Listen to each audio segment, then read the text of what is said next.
where I get all my story ideas. There's all sorts of strange and voodoo and occult stuff in here. Welcome to the Midnight Society. On this day in 1990, Are You Afraid of the Dark premiered. This horror anthology series, with its iconic Midnight Society storytelling sessions, captured the essence of childhood thrill and imagination. Which episode kept you up at night?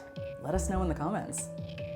Number 20, The Tale of Station 109.1. Chris Leary is going through a macabre phase, wearing only black clothes, staging pretend funerals, and saying ominous things on the reg. Hey, what you playing? Hangman. Figures. His parents are a bit weirded out, but his older brother Jamie, played by a young Ryan Gosling, is mostly annoyed. When Jamie plays a trick on his little bro involving a hearse, the radio broadcasts Station 109.1. Sometimes we miss the chance to step over and need guidance. Post-prank, Chris listens to the grim host and eventually visits the station in person, where he finds himself in a Beetlejuice-esque afterlife waiting room filled with dead and disoriented elderly people. Gilbert Gottfried cameos as the temperamental DJ Roy, who insists Chris is also deceased and must cross over. This episode may be known for Gosling, but the story is still a spooky one. Did you hear what I said? These things drag you through the door, and there's all this screaming coming from the other side. Number 19, The Tale of the Quicksilver.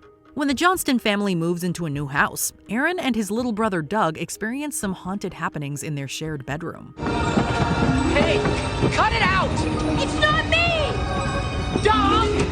It's not me! I swear! But things go from weird to worse when Doug falls ill and Aaron has a bizarre out-of-body vision of a girl failing to capture a demon in an amulet. Aaron recognizes her as Connie Turner, a girl he met at school. I command you, stay where you are! Connie, look out! However, he learns that he actually saw her twin sister, who died when they lived there.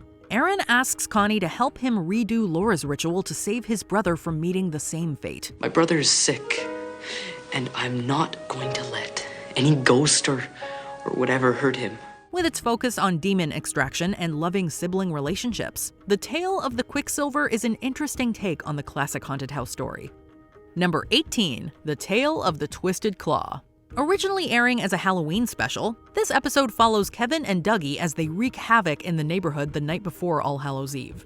They make the mistake of pranking suspected witch Miss Clove, spraying shaving cream in her face, causing her to stumble and knock over a vase that shatters on the floor.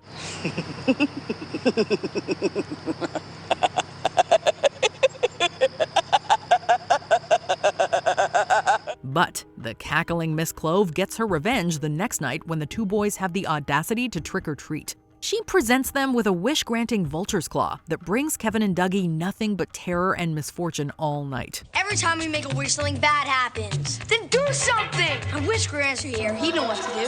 Ah! The tale is a fun take on W.W. Jacobs' The Monkey's Paw and a must-watch on Halloween.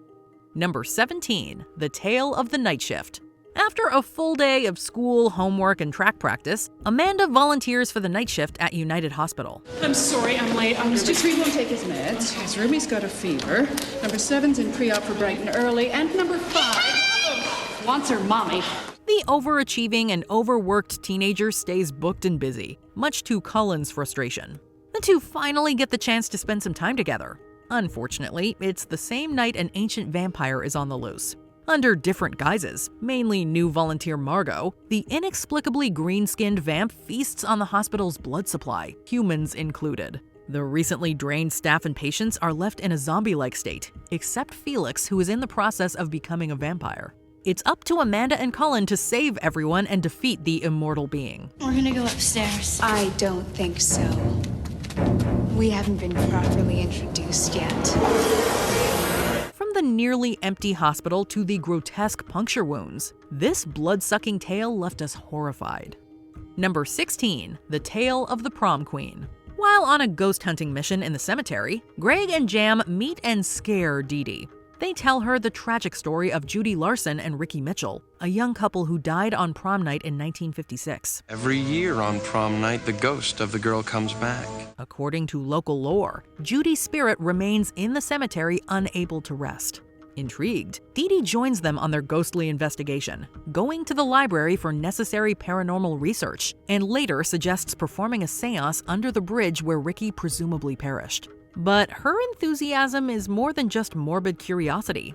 She has an unexpected connection to the story. I knew you'd be the ones from the moment I saw you. You see, I couldn't leave the cemetery unless someone brought me with them. We love a spooky twist. Plus, a Midnight Society tale that begins and ends in a graveyard has all the eerie atmosphere we could ask for. Number 15, The Tale of the Pinball Wizard. Ross Campbell desperately wants to work at Mr. Olson's store in the mall, but the grumpy man isn't interested in hiring a young employee. Come on, Mr. Olson, I'd work cheap. Besides, you could use a talented guy like me around here. To do what?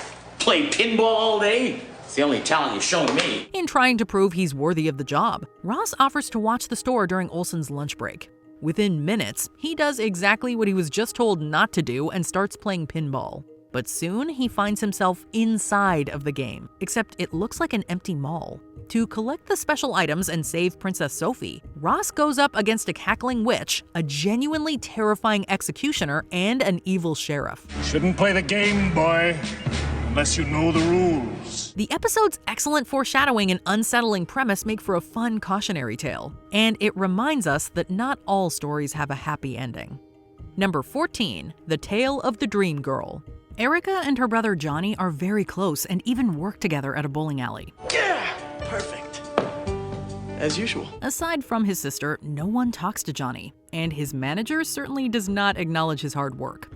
After he gets a mysterious ring stuck on his finger, the lonely teen laments to Erica about the ring's owner calling out to him in his dreams. Johnny later learns that the beautiful mystery girl is, or was, Donna Maitland, a high school student who died in an accident with her boyfriend. While The Tale of the Dream Girl isn't exactly the scariest episode on this list, the heartbreaking love story has one of the best twist endings in the series. Why don't you just tell me?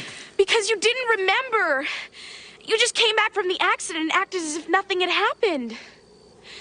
Johnny, I was the only one who could see you. Number 13, The Tale of the Crimson Clown. Between Pennywise and the Joker, several people undoubtedly developed a fear of clowns as kids. And this menacing clown-centric episode inspired many a nightmare as well. Mike and Sam go shopping for a birthday present for their mother. But Sam, being the typical snotty little brother that he is, steals Mike's money and uses it to buy a video game next door. You stole my money. Let's consider it a loan.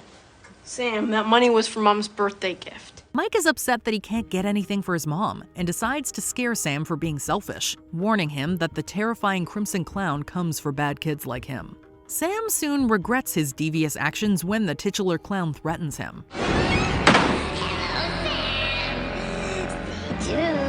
You're next. It doesn't take long for him to beg for a second chance, and in the end, he learns his lesson. Number 12, The Tale of the Shiny Red Bicycle. Mike Buckley and his best friend Ricky Haggerty were taking a break from riding their bikes. The fence Ricky leaned against broke, and despite his best efforts, Mike wasn't able to pull him back up. 5 years later, Mike is haunted by guilt, literally.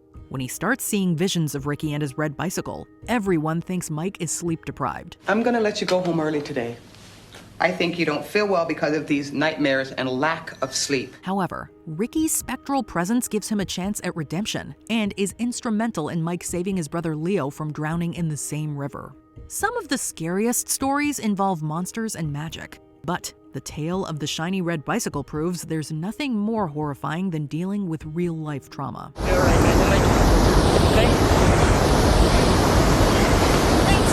Number 11, The Tale of the Frozen Ghost.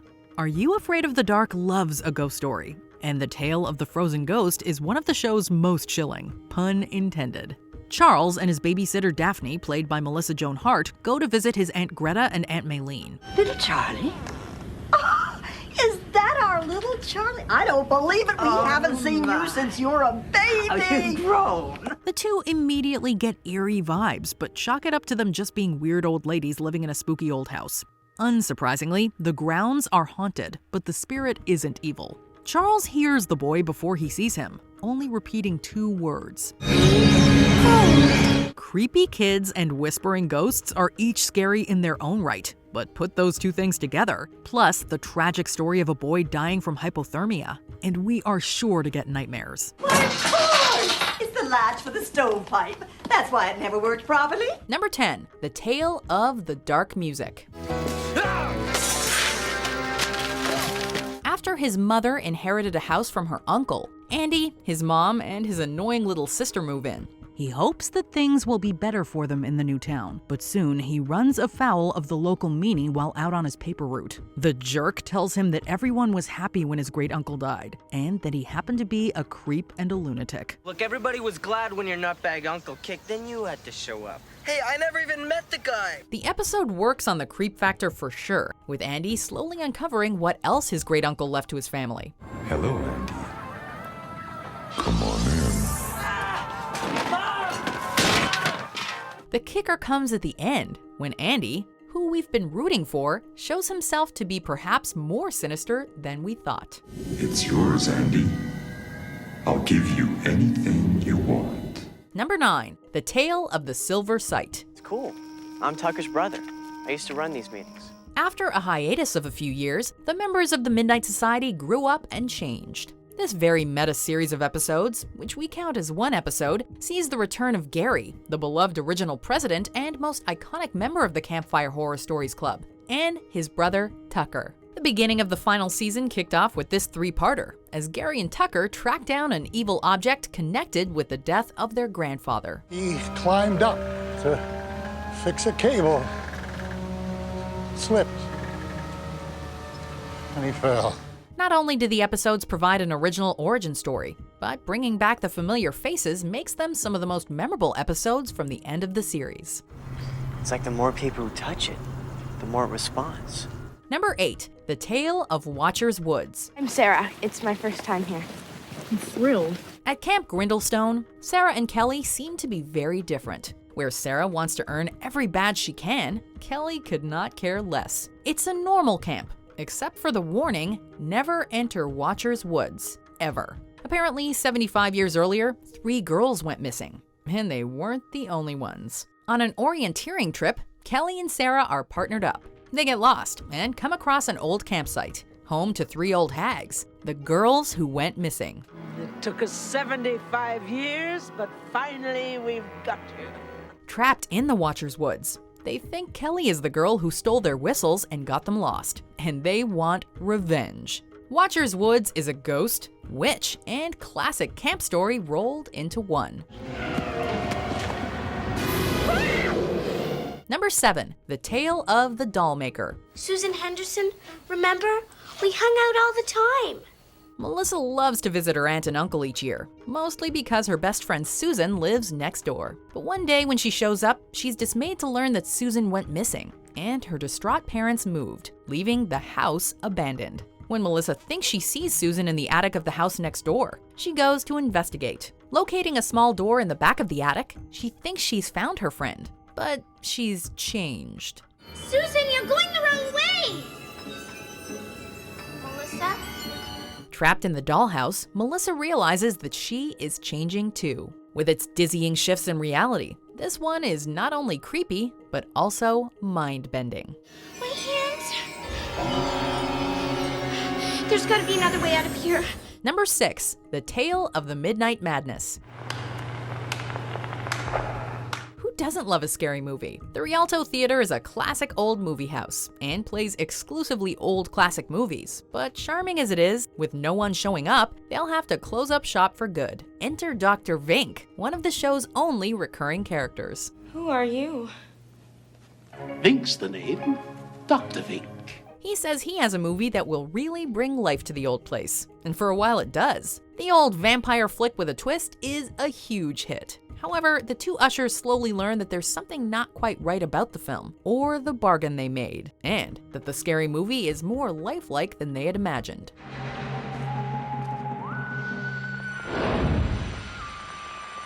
Number 5, The Tale of the Ghastly Grinner.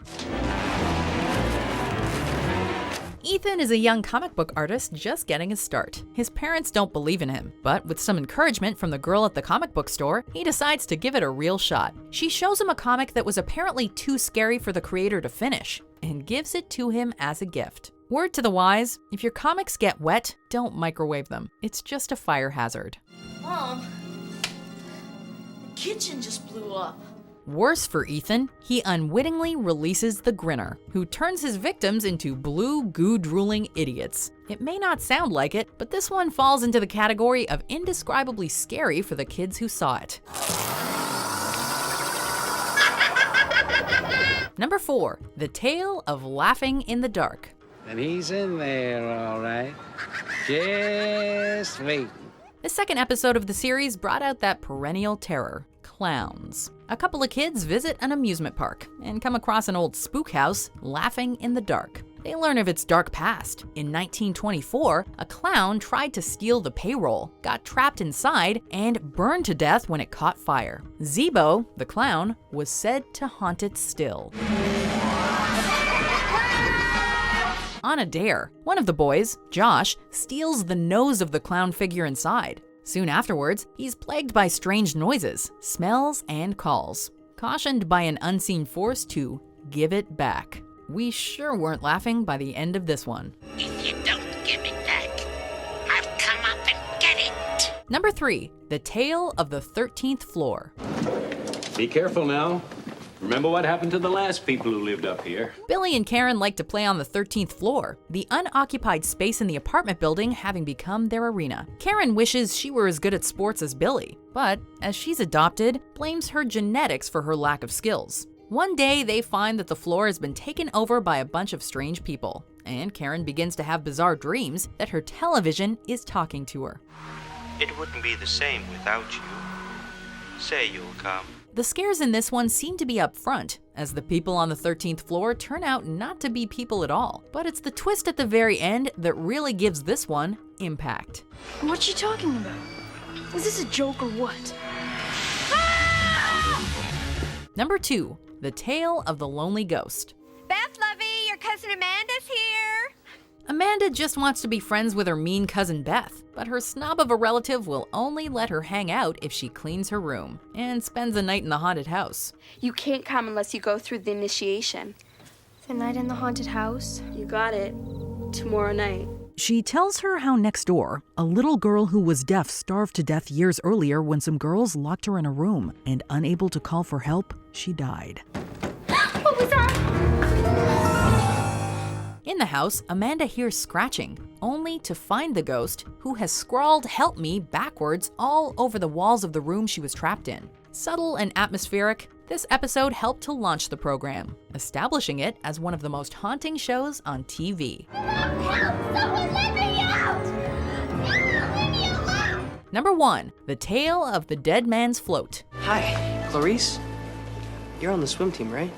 After uncovering an abandoned swimming pool, hidden away through the boys' locker room, geeky Zeke cannot wait to show it to Clarice, a girl from biology class and a member of the swim team. Together, they get the school to refurbish the pool, and at first, all is well. However, they soon discover that there was a reason it was abandoned. The episode plays out with considerable atmosphere, with past and present storylines to scare the pants or bathing suits off any viewer. Okay, put your hand in again. The episode also dishes out some of the best costuming and practical effects of the entire show's run. The lead up to the reveal is tense, and the outcome is terrifying and unforgettable, even all these years later. Race, come and swim! Get out of there, swim! What's your favorite Midnight Society tale? Share the scares in the comments below. Come on, who says love isn't scary? Did you enjoy this video? Check out these other clips from WatchMojo, and be sure to subscribe and ring the bell to be notified about our latest videos.